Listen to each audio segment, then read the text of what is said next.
Hey, what's up mga kaballers? Maligayang pagbabalik sa aking channel. Halina't pag-usapan natin ang balita patungkol kay Jonathan Kuminga na gusto nga daw umalis sa Warriors.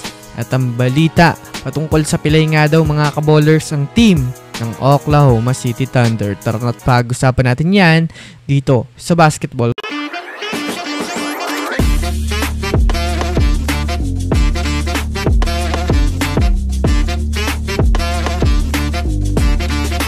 Una nga muna tayong dumako mga kaballers sa balita patungkol sa pilay nga daw mga kaballers ang team ng Oklahoma City Thunder. Well, matapos nga po mga kaballers ang nakaraang bakasyon ng NBA ay isa ang Oklahoma City Thunder sa gumawa ng move at kumuha ng mga panibagong player.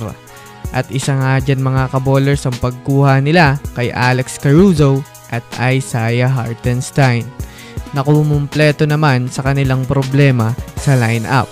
Ngunit mayroon nga pong hindi magandang problema sa kanilang kupunan ngayon as of now dahil sa pagsisimula nga po mga kaballers ng NBA regular season ay wala nga po sa kanila itong si Isaiah Hartenstein.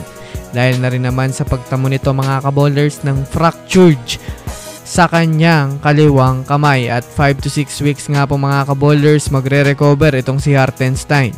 Kaya kung susumadayan nga natin mga kaballers, sasabak nga po ang OKC sa simula ng regular season na pilay ang kanilang lineup dahil mawawalan nga po sila pansamantala ng backup center kay Chet Holmgren na alam nating isa mga kaballers sa pangunahing problema ng OKC pagdating sa ilalim ng basket. Samantala, dumako naman tayo mga kaballers sa balita patungkol naman sa kumakalat na balitang may plano nga daw umalis si Jonathan Kuminga sa Warriors.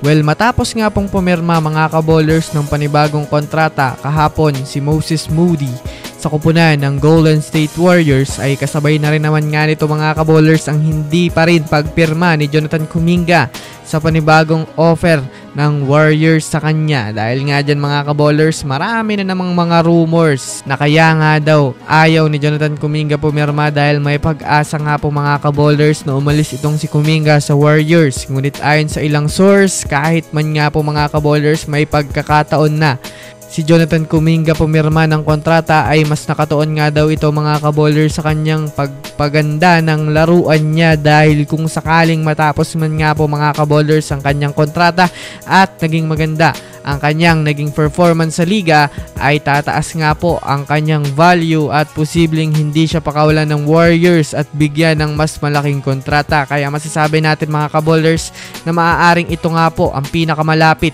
na plano ni Jonathan Kuminga ngayong season.